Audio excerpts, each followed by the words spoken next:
Ça, c'est moi, encore fatigué, mais obligé de me lever pour aller cultiver un avenir prometteur. Mais contrairement à d'habitude, aujourd'hui je recevais une tonne de notifications dès mon réveil. En mangeant, j'ai alors regardé la vidéo du moment qui buzzait, ce qui me coupa instantanément l'appétit. En regardant les commentaires, certains sont même jusqu'à aller dire que c'était ce comportement qui était à l'origine du virus.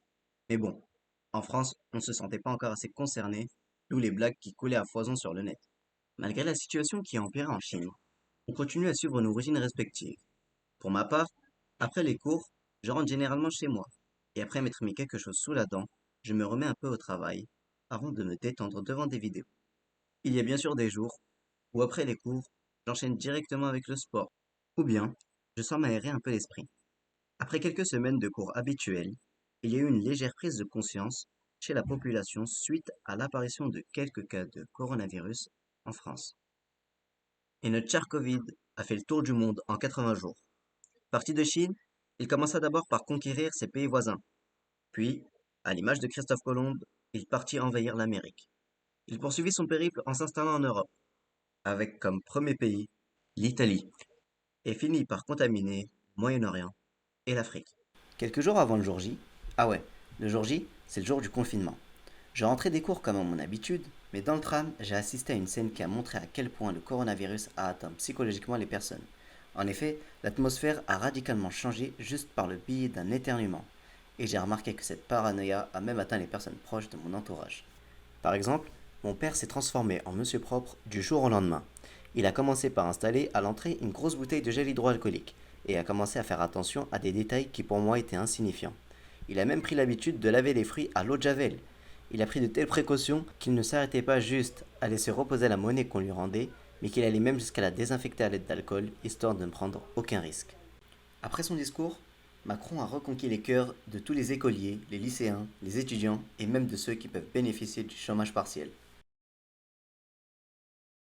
Pour moi, c'était une toute nouvelle expérience. Pas vraiment en vacances, vu que j'ai poursuivi les cours à distance, et je suis rentré dans une routine plus cool. Étant donné que le temps de mon trajet a été réduit à zéro, ça m'a permis de me lever beaucoup plus tard et d'avoir beaucoup plus de temps pour moi. Mais contrairement à ce qu'on pourrait penser, je n'ai pas été plus productif, bien au contraire.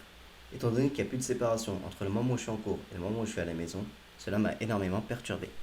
Suite aux deux allocutions du président, les gens ont commencé à prendre au sérieux la gravité de la situation, comme peut le prouver ce témoignage. Bonjour monsieur, vous n'êtes pas au courant qu'il y a un confinement et que par conséquent vous êtes censé rester chez vous? Pour rentrer chez moi, faudrait déjà que j'en ai un, monsieur. Moi, ça va faire presque 5 ans que j'essaye de survivre sous ces ponts. Je comprends. Et est-ce que vous constatez qu'il y a moins de personnes dans les rues? Oui, oui, clairement, les rues sont devenues désertes. Avant, je faisais un bénéfice d'environ 3,50 € par jour. Mais aujourd'hui, je peine à atteindre les 20 centimes. Euh, des fois, je trouve par terre, des fois, c'est des pigeons qui viennent me donner. Des fois même, ça tombe du ciel, hein. C'est Dieu qui donne. C'est Dieu qui donne, les amis. Ça va faire maintenant presque 3 semaines que le confinement avait commencé.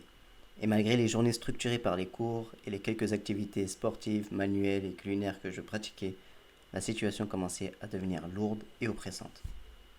Mais heureusement, l'arrivée des vacances m'a permis de casser cette routine et de me reposer un petit peu. Au bout de 3 semaines de confinement et l'arrivée des vacances, certaines personnes ont saisi l'occasion pour souffler et sortir un peu, ce qui est peut-être compréhensible pour ceux qui sont confinés dans des petits appartements à plusieurs. Cela va faire maintenant plus d'une semaine qu'on est en vacances, et je commence à m'habituer à ce train de vie. Je réorganise au mieux mes journées et j'essaye d'être le plus productif possible, pour quand même pouvoir profiter un minimum de la situation. Car, même si on traverse en ce moment une période assez difficile, elle a permis pour beaucoup de faire le point, de renouer des liens, de découvrir des talents. Moi par exemple, j'ai aidé mon père à se lancer dans l'informatique, et lui qui n'y connaissait rien il y a à peine une semaine, commence à assimiler les bases.